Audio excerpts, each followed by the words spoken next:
Bonjour à tous, bienvenue dans cette nouvelle vidéo, je suis ravie de vous retrouver aujourd'hui pour réaliser des DIY déco sur le thème d'Halloween. Donc c'est parti, on commence tout de suite avec le premier DIY.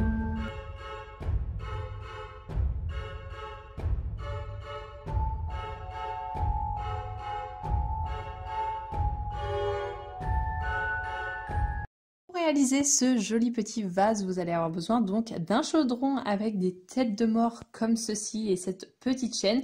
Vous pouvez bien évidemment prendre également une citrouille si vous en trouvez une en plastique. Je viens mettre à l'intérieur un petit pot en zinc qui va vraiment me permettre de mettre l'eau à l'intérieur. Et ça va permettre d'avoir un petit peu moins d'eau à mettre et ça va être plus facile. Il faut qu'il soit un tout petit peu plus petit en largeur que notre pot, que notre chaudron en plastique, mais il faut également qu'il soit un tout petit peu moins haut pour pouvoir mettre les fleurs à l'intérieur. Pour ma part, j'ai choisi des fleurs coupées, mais vous pouvez en enlevant le pot en zinc mettre des plantes en mettant de la terre, c'est à vous de voir.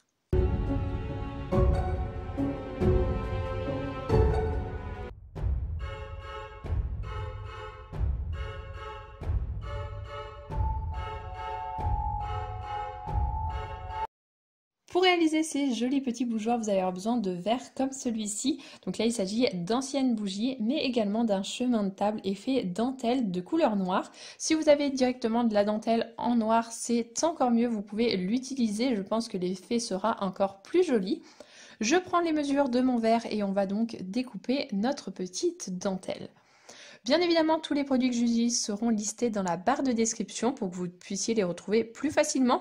Et si je n'arrive pas à les trouver, vous le savez, je vous mets des produits similaires pour que vous puissiez avoir quelque chose quand même. Donc je découpe ma dentelle, vous allez voir c'est un DIY qui est très simple à réaliser.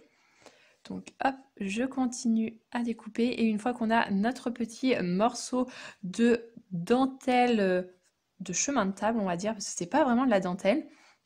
Je vais regarder si mes mesures sont bonnes, donc c'est parfait. Niveau longueur, je n'aurai pas trop de pertes, donc c'est génial aussi.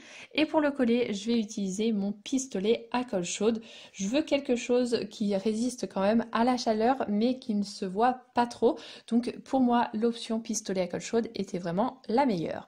Je positionne le premier morceau de dentelle et j'appuie très légèrement comme ceci. Je fais ensuite le tour de mon petit verre et on va donc coller l'autre partie.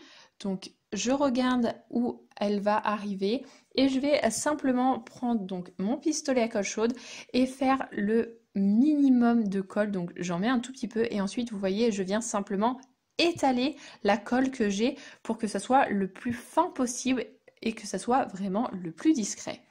Je tire un maximum mon chemin de table effet dentelle pour qu'il n'y ait pas de plis et je viens simplement hop coller comme ceci. Faites très attention à ne pas vous brûler avec la colle chaude.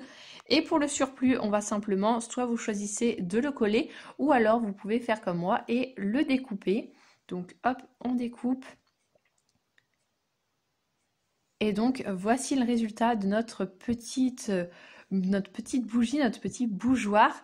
Vous n'avez plus qu'à mettre à l'intérieur une petite bougie et à l'allumer et vous allez voir c'est vraiment super joli avec la nuit, le reflet de la dentelle, c'est vraiment super beau. Donc je vous laisse profiter de ce petit allumage de bougie et voilà ce petit DIY terminé.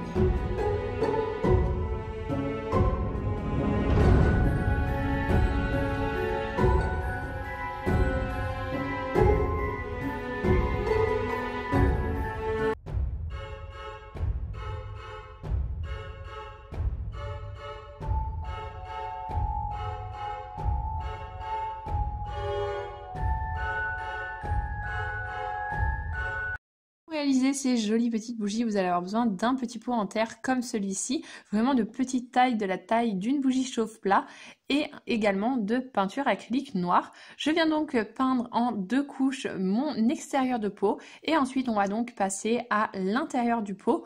On va vraiment faire quelques passages de quelques centimètres, vraiment pour que il y ait simplement la bougie à l'intérieur et qu'on ne voit pas cette couleur terre. Donc vous n'avez pas besoin d'aller jusqu'au fond de votre pot en terre.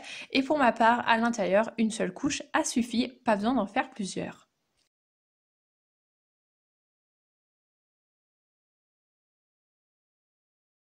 Une fois que vous avez fini de peindre l'intérieur de votre pot, vous voyez, j'ai fait vraiment quelques centimètres. On va donc laisser sécher et ensuite, vous n'avez plus qu'à rajouter une petite bougie chauffe-plat à l'intérieur et donc voici le résultat.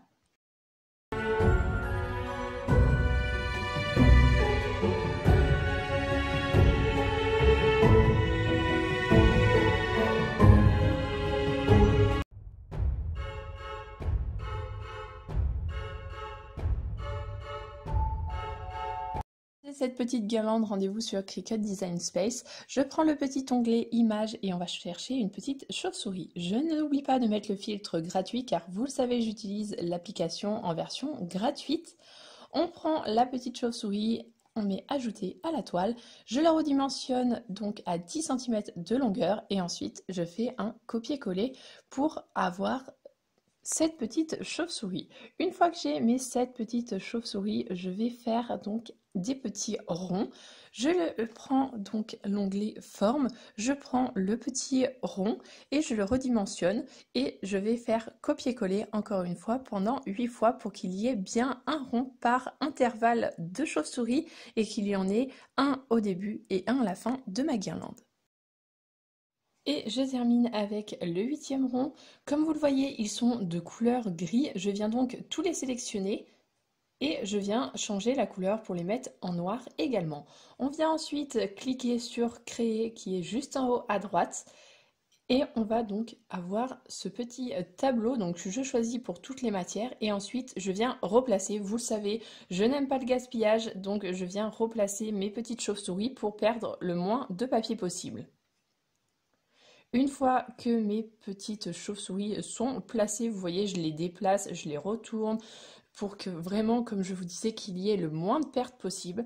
Une fois donc qu'on a fini de disposer nos petites chauves-souris, qu'il y ait le moins de pertes possible, on va donc connecter notre Cricut Maker ou votre Cricut tout court. On choisit notre petit papier et pour ma part, vous le savez, je mets toujours plus en pression car elle a des petits problèmes, je ne sais pas pourquoi, pour découper.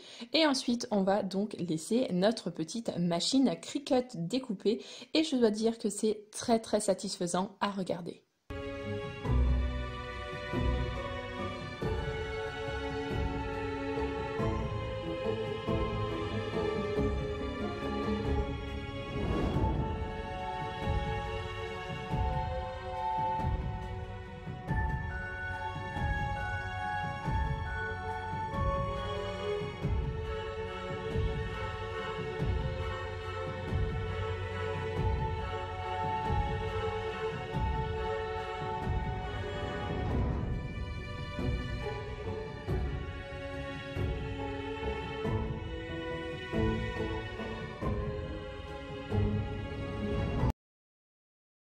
Une fois que notre Cricut a fini de travailler, on va donc enlever tout du tapis. Donc je mets mon tapis à l'envers, vous le savez, c'est pour que mes créations restent le plus droit possible et qu'elles ne se courbent pas. Donc je continue à enlever ce qui n'a pas voulu se détacher tout seul du tapis. Donc on fait très très attention parce qu'il n'y a rien de plus agaçant que de faire quelque chose et qu'il y ait une trace de pliure, etc. Je pense que vous voyez de quoi je parle. J'enlève également mes petits ronds qui ont été récalcitrants et qui ont bien collé à mon tapis. Et ensuite, je vais donc enlever une dernière petite chauve-souris qui est restée collée à mon petit papier. Et je vous étale tout ça pour que vous puissiez voir vraiment ce que j'ai. Donc, vous avez 7 petites chauves-souris et 8 ronds, comme on avait au départ sur notre Cricut. Je prends ma petite ficelle, donc là il s'agit vraiment d'une ficelle très très fine, vous pouvez en prendre une plus épaisse, moi j'ai choisi d'en prendre une noire mais vous pouvez bien évidemment en prendre du transparent ou alors du coloré, c'est à vous de voir mais tout en restant dans le thème d'Halloween. Pour les coller, je vais faire quelque chose vraiment de très simple, je prends l'arrière de ma petite chauve-souris et je vais coller le fil comme ceci. Si vous le souhaitez, vous pouvez coller le fil entre deux chauves-souris, c'est-à-dire vous mettez votre colle et vous rajoutez une une chauve-souris par-dessus, comme ça vous n'aurez pas de traces de colle si jamais vous voulez la suspendre ailleurs que le long d'un mur. Ça peut être une petite option qui est vraiment cool. Je vous mets tout ça en accéléré et on se retrouve juste après pour le résultat.